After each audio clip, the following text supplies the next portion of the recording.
ભરૂચની શ્રવણ ચોકડીથી ગેલ ટાઉનશીપ સુધી આવેલા 15 થી 20 સોસાયટીના રહીશોએ પ્રાથમિક સુવિધાના અભાવે આજરોજ મોરચો માંડ્યો હતો। ભરૂચ શહેરની શ્રવણ ચોકડીથી ગેલ ટાઉનશીપ સુધી 20 થી વધુ સોસાયટીઓ આવેલી છે। આ સોસાયટીઓમાં જવાનો એપ્રોચ રોડ છેલ્લા ઘણા સમયથી બદતર હાલતમાં થઈ ગયો છે। ઉપરાંત ડ્રેનેજની લાઇન છેલ્લા 15 દિવસથી તૂટી ગઈ હોવાના પણ સ્થાનિકોએ આક્ષેપ કર્યા હતા, જેના પરિણામે રસ્તો જોખમી બન્યો છે અને મચ્છરોનો ઉપદ્રવ પણ વધ્યો હોવાની રજૂઆત કરાઈ છે।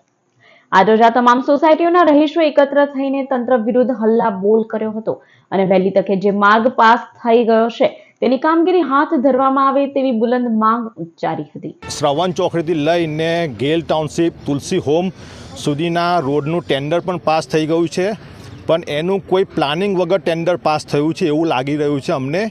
અને બીજું કે કામ કરતાં ડ્રેનેજ લાઇન તૂટી ગઈ છે। છેલ્લા અઠવાડિયાથી અમે રજૂઆત કરી છે અને અહીંયાના તુલસી હોમના રહીશોને ડેન્ગ્યુ પણ થયો છે અને ઘણા બધા કેસો બહાર આવ્યા છે।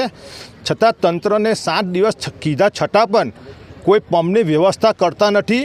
સ્થાનિક રહીશોએ આક્ષેપ કર્યા છે કે આ માર્ગ પરથી પસાર થતી વખતે લોકોને અનેક શારીરિક તકલીફ અને ધૂળની ડમરીઓના કારણે શ્વાસની તકલીફો પણ ઊભી થઈ છે કે અત્યારે એટલી બધી પરિસ્થિતિ ખરાબ થઈ કે પાણીની ગટરના પાણીની લીકેજ થઈ ગયું છે, તો આખું જાણે કે સ્વિમિંગ પુલ થયું એનું નિર્માણ થઈ ગયું છે।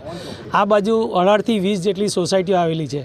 અહીંયા દેશની અંદર નોકરી કરનારા બધા કર્મચારીઓ રોજ જ આવા રસ્તા પરથી ઉબડખાબડ રસ્તા પરથી પસાર થઈ રહ્યા છે। કેટલાકને તો બેક પેન પણ થયું છે અને બેક પેન થયાને લીધે અહીંથી ભરૂચમાંથી નોકરી છોડીને લોકો વાપી પણ જતા રહ્યા છે। અહીં ધૂળની ડમરી ઉડે છે, જેમાં વગર માસ્કે તો કોઈનાથી જવાતું જ નથી। અને એમાં જે બિલ્ડરશ્રીઓના જે મોટા મોટા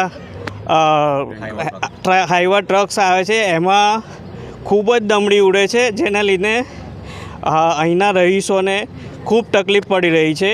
સ્થાનિકોની રજૂઆતોને વધુ વેગ આપવા માટે ભરૂચ આમ આદમી પાર્ટીએ પણ પોતાનો ટેકો જાહેર કર્યો હતો અને જિલ્લા પ્રમુખ પિયુષ પટેલે જો આ કામગીરી વહેલી તકે નહીં પતે તો તીવ્ર આંદોલનની ચીમકી ઉચ્ચારી હતી।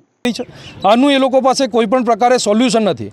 કોન્ટ્રાક્ટર કોના આશીર્વાદથી આ મનમાની કરી રહ્યા છે એ ખબર નથી, પરંતુ આપ મીડિયાના માધ્યમથી એટલું જણાવવા માગું છું કે આગામી દિવસોની અંદર જો ટૂંક સમયની અંદર આનું યોગ્ય નિરાકરણ નહીં આવે તો કોન્ટ્રાક્ટર અને નેતાઓ નહીં, પરંતુ હવે અધિકારીની ખુરશીના પાયા અમે લોકો હલાવવા માટે તમારી ઓફિસોની અંદર પહોંચી રહ્યા છે તમામ સ્થાનિકો સાથે।